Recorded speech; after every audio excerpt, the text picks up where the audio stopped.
नमस्कार मित्रों, मनोविज्ञान की कक्षा में आपका एक बार पुनः स्वागत है। जैसा कि आपको पता है कि हम विकास और अभिवृद्धि के बारे में अध्ययन कर रहे थे। तो देखिए, अभिवृद्धि तो अपनी क्या होती है कि केवल एक क्षेत्र तक ही सीमित रहती है। जैसे मान लीजिए, अभिवृद्धि से मेरा तात्पर्य है कि शरीर के किसी एक अंग का विकास होना, जैसे हमारा शारीरिक विकास, या फिर एक अंग अपन ले ले मानसिक विकास, या हम ले ले सामाजिक विकास। ठीक है, लेकिन वहीं पर हम यदि विकास को देखते हैं तो विकास जो है वो हमारा सर्वांगीण विकास होता है, जिसमें शारीरिक, सामाजिक, मानसिक सभी तरह के विकासों को इसके अंतर्गत शामिल किया गया है। ठीक है, और अब आपको समझ में आ गया होगा, विवृद्धि, वृद्धि, अभिवृद्धि ये सब एक ही बात होती है। ठीक है, और अभिवृद्धि क्या होती है? मात्रात्मक होती है, संख्यात्मक भी बोल सकते हैं हम इसे। ठीक है, लेकिन जो अपना विकास होता है वह क्या होता है? गुणात्मक भी होता है। मात्रात्मक के साथ साथ क्या होता है? गुणात्मक भी होता है, अर्थात इसमें गुणों का भी विकास होता है। अब देखिए, शारीरिक विकास चक्र या विवृद्धि चक्र क्या होते हैं? शारीरिक विवृद्धि नियमित रूप से नहीं चलती है।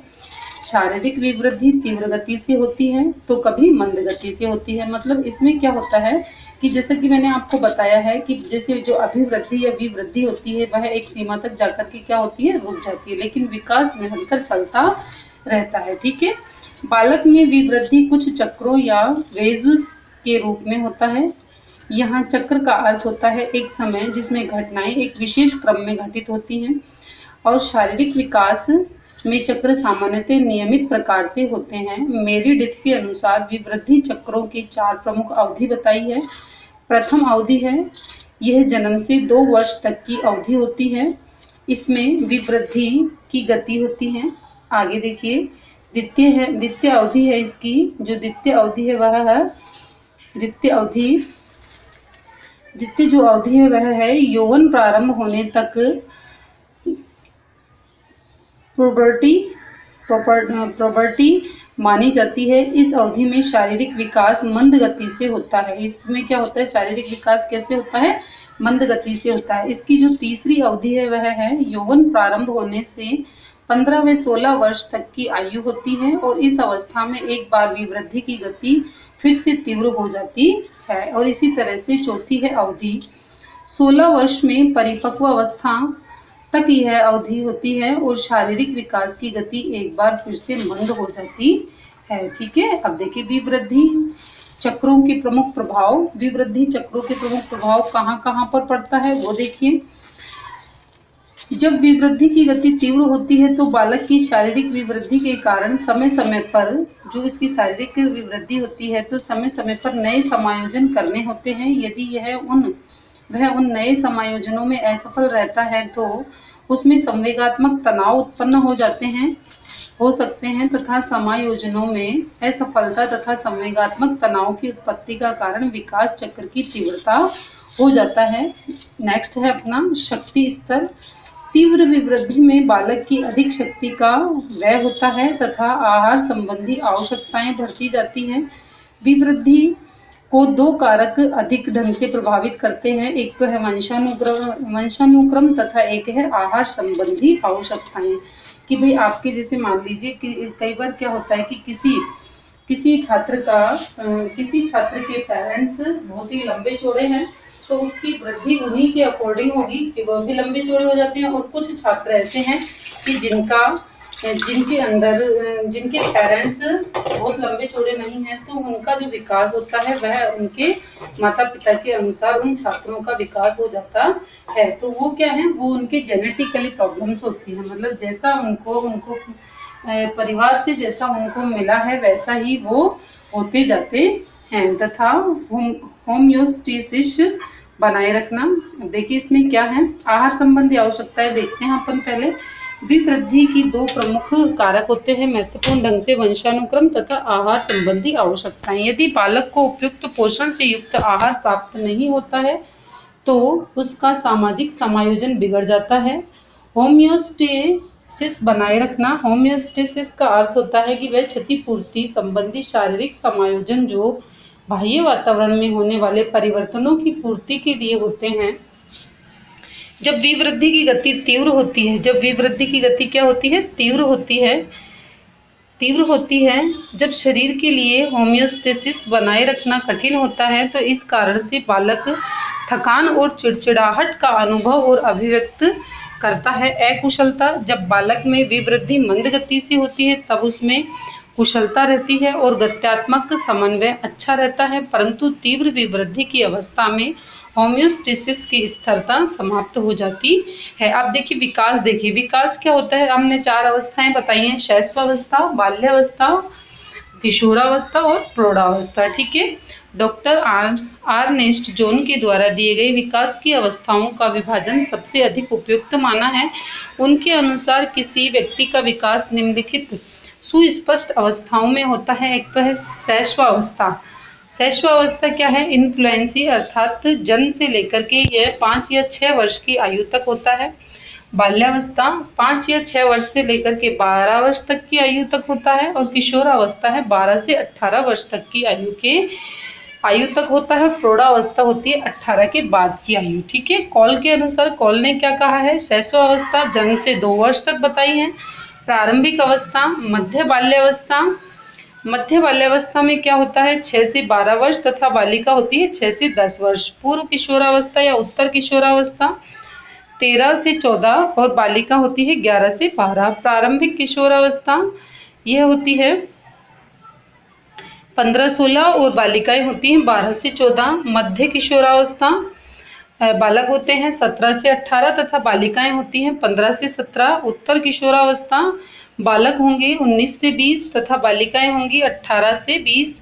प्रारंभिक प्रौढ़ावस्था 21 से 34 वर्ष तक की आयु तक होती है तथा मध्य प्रौढ़ावस्था 35 से 49 और उत्तर प्रौढ़ावस्था होती है 50 से 64 वर्ष की आयु तक होती है। और प्रारंभिक वृद्धावस्था 65 से 74 तथा वृद्धावस्था होती है 75 से ऊपर की जो आयु वाले व्यक्ति होते हैं वो वृद्ध अवस्था में आते हैं। तो इस तरह से कॉल के अनुसार ये अवस्थाओं का वर्गीकरण किया गया है। ठीक है, अब नेक्स्ट हम चलते हैं।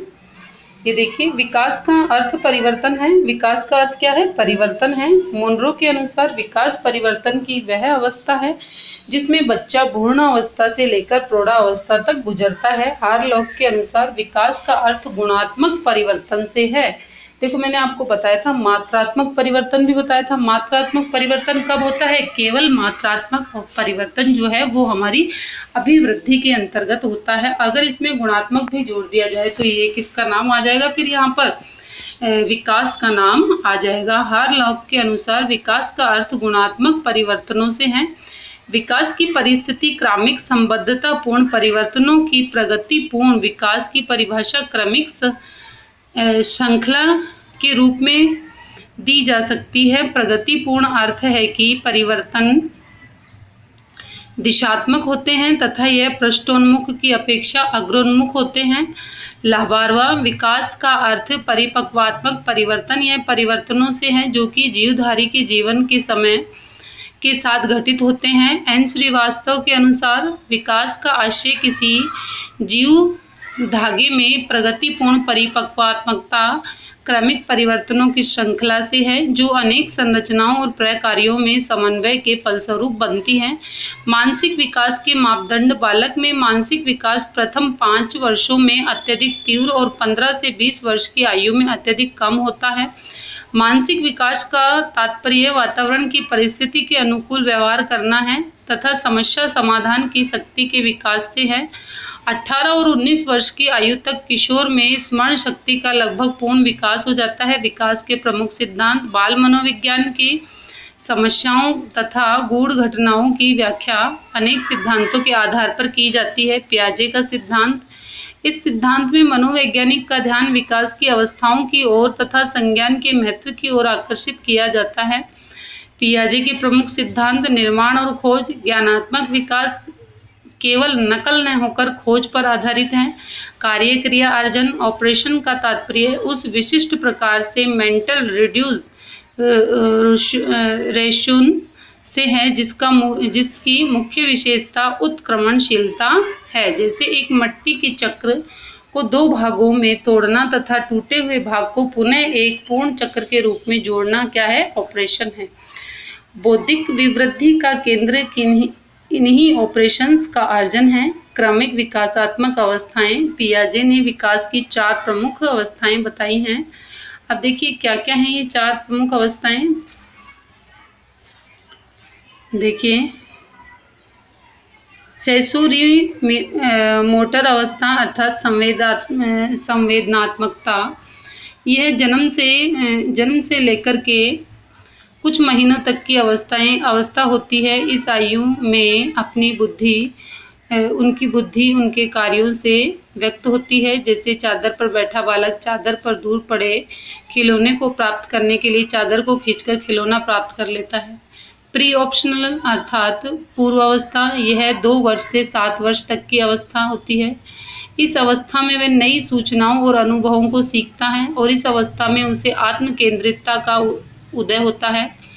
कंक्रीट ऑपरेशन मूर्त अवस्था, यह अवस्था 7 वर्ष से लेकर के 10 वर्ष तक की आयु होती है। बालक अपने चारों ओर पर्यावरण के अनुकूल करने के लिए अनेक नियमों को सीख लेता है। फॉर्मल ऑपरेशंस, औपचारिक ऑपरेशंस अवस्था, यह अवस्था 11 वर्ष से प्रौढ़ावस्था तक की अवस्था है। वह इस योग्य हो जाता है कि एक समस्या विशेष का प्रत्येक संभव तरीके से समाधान कर सके। ब्रूनर का सिद्धांत देखिए, ब्रूनर ने बाल विकास के अपने सिद्धांत में 3 प्रकार के सिद्धांत दिए हैं। क्रियात्मकता का सिद्धांत, आदर्शात्मकता का सिद्धांत और प्रतीकात्मकता का सिद्धांत। ये तीनों ही अवस्थाएं एक दूसरे से पूर्णतः गुम्फित हैं, लेकिन प्रतीकात्मकता इन तीनों में ही सर्वाधिक रहस्यमयी है। अच्छे निर्देशन में बालक किसी भी क्रिया को भली भांति सीखते समय पर अपने व्यवहार में सीख लेता है। फ्रायड का मनोविश्लेषणात्मक सिद्धांत, फ्रायड पहला व्यक्ति था जिसने सर्वप्रथम बाल्यावस्था अनुभवों को वयस्क व्यवहार और चैतन्यता का आधार बताया है तथा मनोविश्लेषणात्मक सिद्धांत में व्यक्तित्व के संबंध में निम्न बातें हैं। व्यक्तित्व संरचना, फ्रायड के अनुसार व्यक्तित्व के 3 भाग हैं, आईडी, ईजी तथा सुपर ईगो। आईडी, ईगो तथा सुपर ईगो। आईडी अर्थात अचेतन मस्तिष्क का प्रतिनिधित्व करता है और प्रत्यात्मक प्रवृत्ति का होता है। अचेतन में निहित विभिन्न इच्छाओं, प्रेरणाओं, वासनाओं की तुरंत संतुष्टि चाहता है तथा सुखवादी सिद्धांत से पूर्णतः प्रभावित होता है। ईगो क्या होता है? ईगो इड का ही विकसित रूप है। व्यक्तित्व का तार्किक, व्यवहारिक तथा विवेकपूर्ण भाग है, परंतु इससे शक्ति ईड से ही प्राप्त होती है। सुपर ईगो व्यक्तित्व का अंत में विकसित होने वाला जो नैसर्गिक है, वह बाल्यावस्था में ईगो से ही निर्मित होता है। वह बाल्यावस्था में ईगो से ही विकसित होता है तथा इसे इंटेटिफिकेशंस तथा इंट्रोजेक्शंस मानसिक मनोरचना भी कहा है। व्यक्तित्व की इन तीनों तंत्रों से रचना होती है तथा ये 3 व्यक्तित्व में उत्पन्न दिशाएं हैं। देखिए मित्रों, आगे जो इनके जो नेक्स्ट जो विकास के सिद्धांत हैं वह हम अगली कक्षा में पढ़ेंगे। आज के लिए इतना ही, क्योंकि अपना जो वीडियो है वह बड़ा हो जाता है। मेन रूप से अपन को क्या याद करना है, देखो किस तरह से प्रश्न पूछा जाएगा कि विकास और अभिवृद्धि में अंतर क्या है ना। अब जैसे मान लो वृद्धि तो क्या होती है, किसी एक क्षेत्र विशेष में होती है, ठीक है। यह मात्रात्मक और संख्यात्मक, मतलब इसको मापी और तोली जा सकती है कि भाई कितना वजन बढ़ गया या कितना घट गया, कितना लंबा हो गया बच्चा, कितना छोटा हो गया, है ना। लेकिन जो विकास होता है उसको मापा और तोला नहीं जा सकता, क्योंकि उसके साथ साथ जैसे मान लो शारीरिक अभिवृद्धि के साथ साथ हमारे गुणों का भी विकास होता है। हमारे अंदर कितने गुण आए, कैसे, उनको हम माप तोल नहीं सकते ना। तो विकास ये है ना। तो जो अपनी अभिवृद्धि है वो तो सूक्ष्म होती है, लेकिन विकास क्या होता है, व्यापक होता है। तो इन सब चीज़ों को अपन एक साथ कंपैरेटिवली अगर पढ़ते हैं तो हमको कुल मिलाकर के विकास जो है वो तो क्या है, विकास तो संपूर्ण व्यक्ति के संपूर्ण शरीर, मतलब आप ये मानिए कि जैसे इसका मानसिक, शारीरिक, है ना, आध्यात्मिक, आध्यात्मिक नहीं आता है इसमें, मानसिक, शारीरिक, संवेगात्मक और सामाजिक विकास आते हैं। 4 विकास आते हैं, है ना। और इन सब से क्या है, जो हमारा विकास है वो इन सभी को एक साथ लेकर के चलता है ना। तो दोनों में बस यही अंतर है। कई बार हम कंफ्यूज हो जाते हैं कि वृद्धि और अभिवृद्धि क्या है। वृद्धि और अभिवृद्धि, विवृद्धि एक ही बात होती है, ठीक है। तो नेक्स्ट हम अगले वीडियो में पढ़ेंगे। यदि आपको मेरे द्वारा दी गई जानकारी अच्छी लगी तो आप मेरे चैनल को लाइक, शेयर और सब्सक्राइब करें, अपने मित्रों के साथ बांटें। जय हिंद, जय भारत, नमस्कार।